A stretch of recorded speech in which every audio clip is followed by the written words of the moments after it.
out last week. I want to welcome everybody to Lifespring.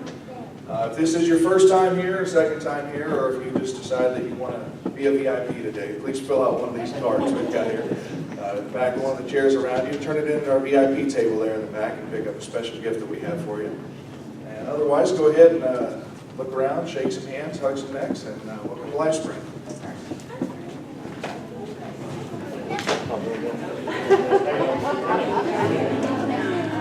That's good, Mark. I like that.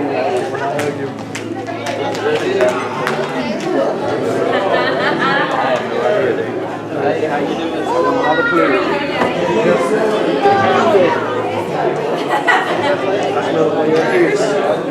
Hey, Mike. How you doing, bro? Hey, man. How you? I'm good. How you?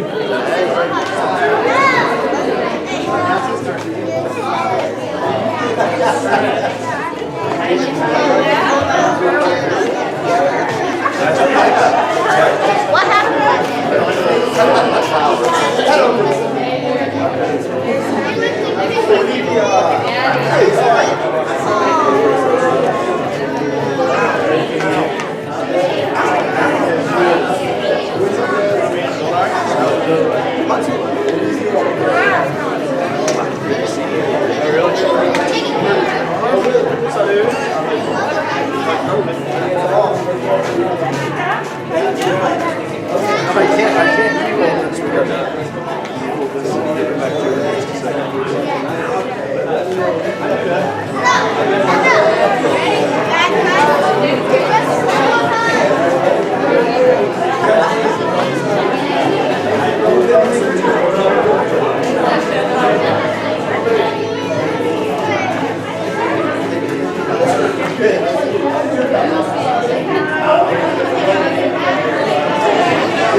Hello, everybody.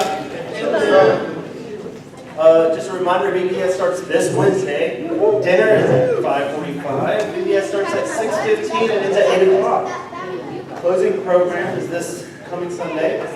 And we're having board games at 11 a.m. right after the service.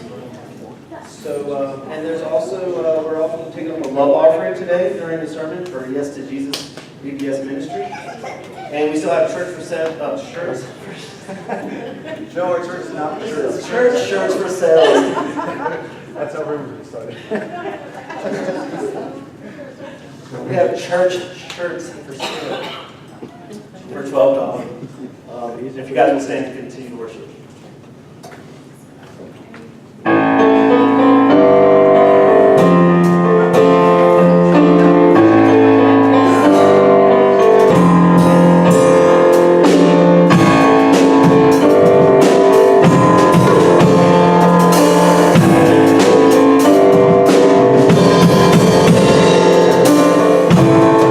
Sing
baskets at the end of your house, pass them down for our offering this morning. If you're unable to give today, there are several other ways that you can give your offering by going online to our website, which is www.lifespring07162017A, where you will find a link to an online giving app where you can also set up automatically deducted payments or offering.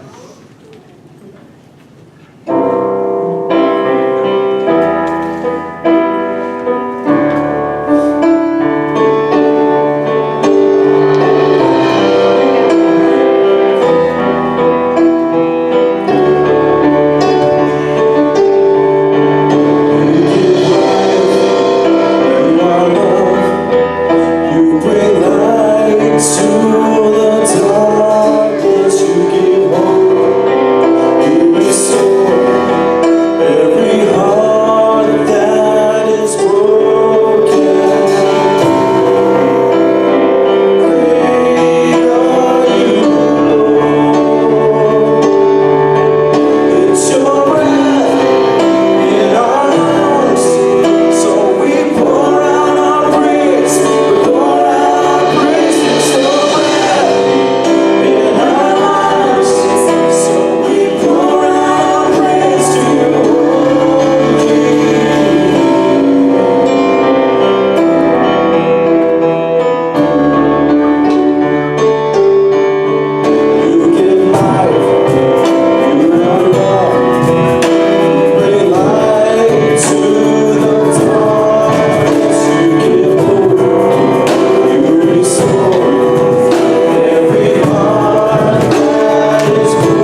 are dismissed. Go on back.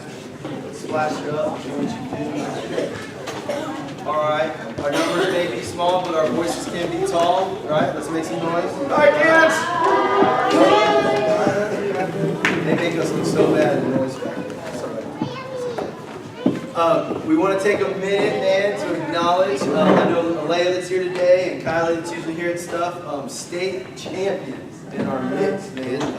Going through the 6 and under All-Stars? Yeah. The 6U All-Stars are state champs. If you got woke up the other night at midnight by fire trucks flying down Highway 9 to escort a softball team, it was their fault, all right? But can you imagine? I got choked up, man. I'm weird, right? But I'm watching the video that Melanie posts on Facebook, seeing those fire trucks and like being escorted and just thinking what it meant to those girls, man. Like, awesome stuff that they'll probably never forget for their entire lives. They're headed to Louisiana for the World Series. All right, how cool is that? I can just see Kylie now, where she's gonna be strutting like never before.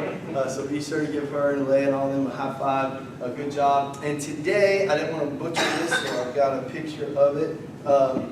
They'll be at the Discount Auto Parts, where we usually have our youth car washes, right down the road from 1 to 5, doing a car wash to help support the finances and help the team out. So if you guys go support Bowling Springs, softball girls, several of our church families, go over there, get your car washed. It's going to be a great day, so we hope you're able to do that. Man, summer has been crazy, good. And, we want to make sure next week on your calendar, you got this down right. Our service will start at 11 a.m. instead of the normal 10:45. It is our combined closing program. If you think Lifespring's crazy and you've never been to this service, just wait, okay? This is an awesome day, an awesome time to celebrate our children, to celebrate VBS and just what God's been doing. Was going to be doing all week long for that. And so next Sunday, 11 a.m., it's a great time. Bring your friends, bring your family. It's going to be an awesome service. And stay around afterwards for some board games, man.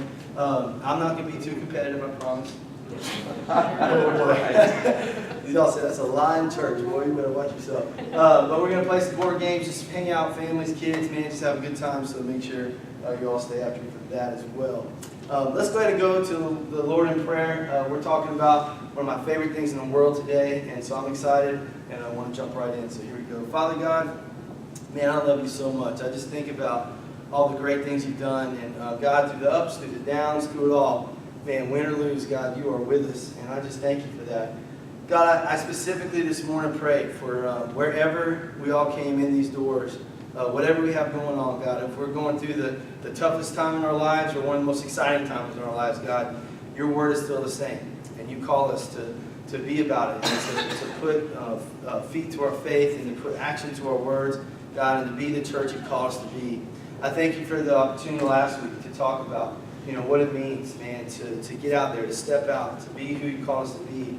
And as we look at practical ways to do that today, I'm so excited.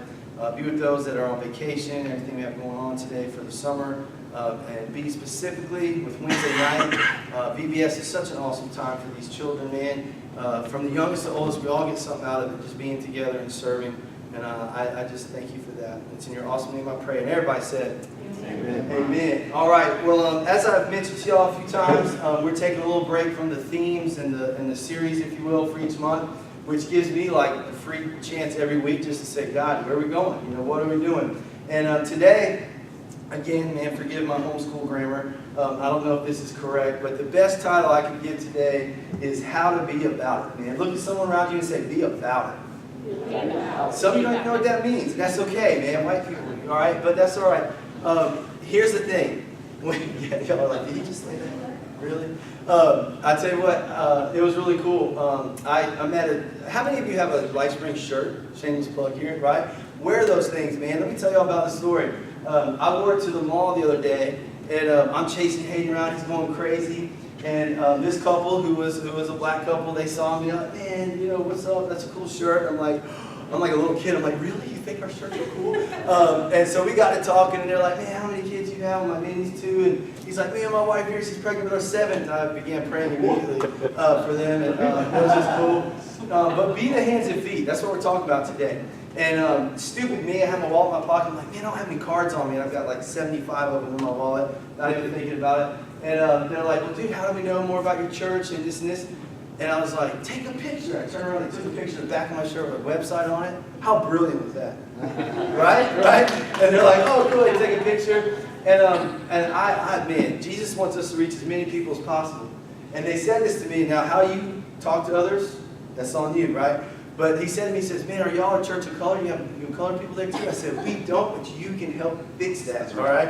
You can help with that, right? And he's like, really cool. And they're going to hopefully come to our VBS this week. So you just never know, man. Just get out there, be about it, put yourself out there, buy a shirt, whatever you got to do, pass out these cards. But God's going to be doing some crazy, awesome stuff in the life of our church. And I shared with you guys last week that I don't have a specific like bomb dropping thing. As I tell y'all to be prepared to step out, be prepared to go where he calls you to go. All I can tell you is he is preparing us and he is telling us to do something, to get out there, to be the hands and feet of Jesus and to go where he calls us to go. And so I'm pumped to share that with you today.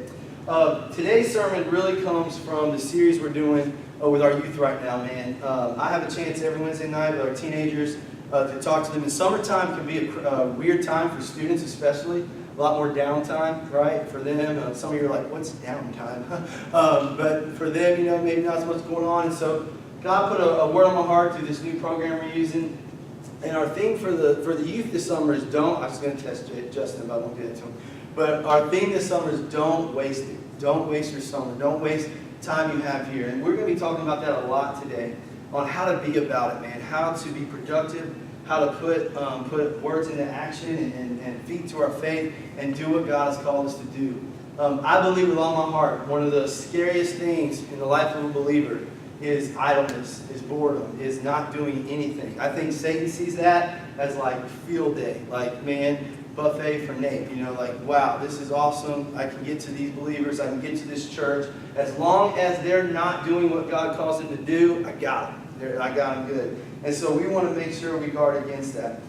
Our theme verse for the youth, I want to share it with y'all today for the summer, has been James chapter 1, verse 27. If you guys want to turn to that, you can.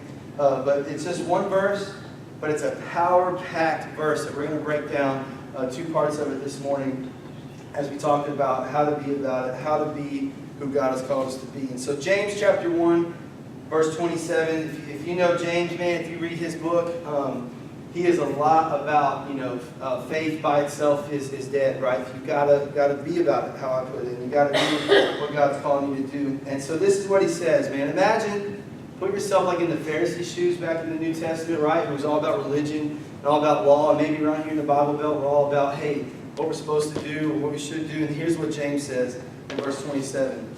Religion that God our Father accepts as pure and faultless is this. I'm sure the Pharisees are thinking, man, we already know. It's what you do, what you don't do, all these laws.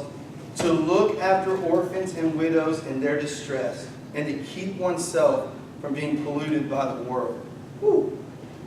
One little verse that packs a lot of punch, man, a lot of power behind that, because these two things can be so easily fallen into. We can so easily just realize that we're not serving, we're not helping, we're not doing anything that God calls us to do. And on the other hand, too, we can find ourselves being polluted by the world, by giving into sin, by doing things and being things that we shouldn't be. And that's a scary place, man. God does not really call us to do that. Today's going to be a very practical teaching, I believe. I believe there's going to be a lot of things that you can write down or remember, actual things to do. I would love to get up here and say, hey, God tells us to do something. Go, you know. Sometimes it's like, okay, but what is that? How? Or how do we get there? And so we're going to look at practical things and some things that I wrote down that I want to read, that I've gotten from different things and different resources. One thing is, to hit you with this, man, right away, I believe with all my heart, our compassion and our love are the true indicators of being a bona fide believer. Our compassion and our love. We are very, very big on spiritual gifts here. I believe that everybody has a gift. I believe we all have different personalities.